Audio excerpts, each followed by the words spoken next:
Yun, what's up sa inyo mga kabuga. Araw na Sabado ngayon, loading day. Tayo ay mag-load. I-load natin yung mga ibon natin ngayon mga kabuga. Ibabasket ko na sila, let's go. Tapos ko na sila lagay sa training box mga kabuga. Pupunta tayo sa loading station mga kabuga.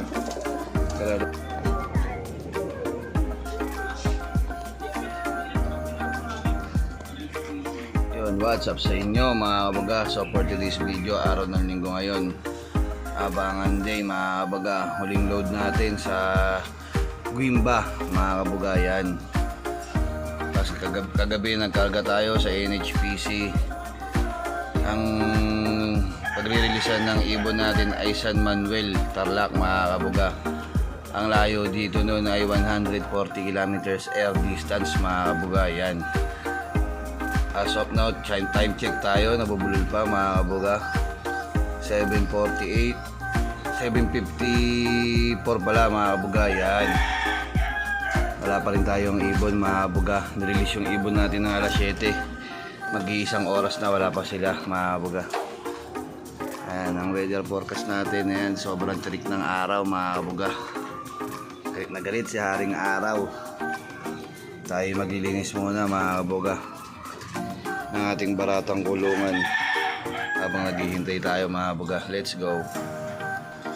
At ayun na nga mga kabuga, tapos na tayo maglinis sa ating baratang kulungan. Safe na sila, wala nang dumi. Ayun yung nakuha natin mga kabuga. Mag-aabang na lang tayo ng mga ibon natin mga kabuga. Let's go. At ayan, nakatungtong na tayo dito sa munting baratang kulungan natin mga kabuga. Yan, ayan ang weather forecast natin mga kabuga. Sobrang init. Naglagay na rin tayo ng trap can para di tayo mainitan dito mga kabuga.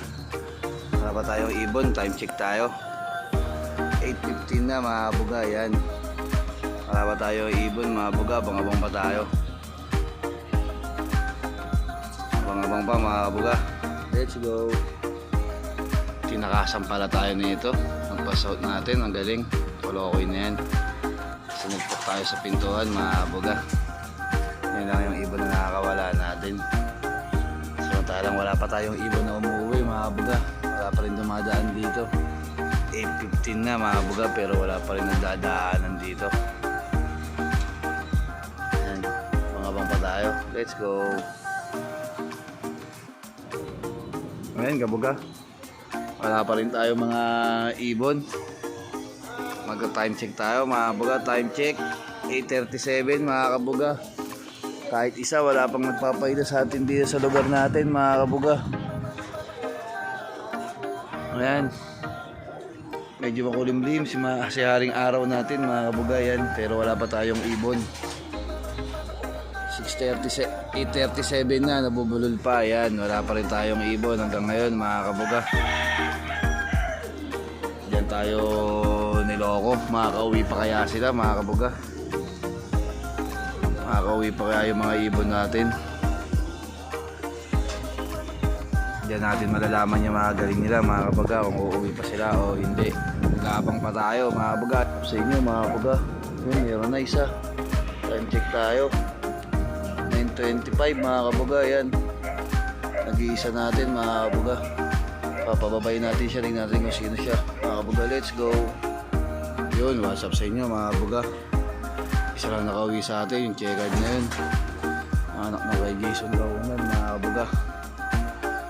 Malungkot na balita mga kabuga. Time check tayo, 9:43 mga kabuga. Iisa na lang yung nakauwi sa atin.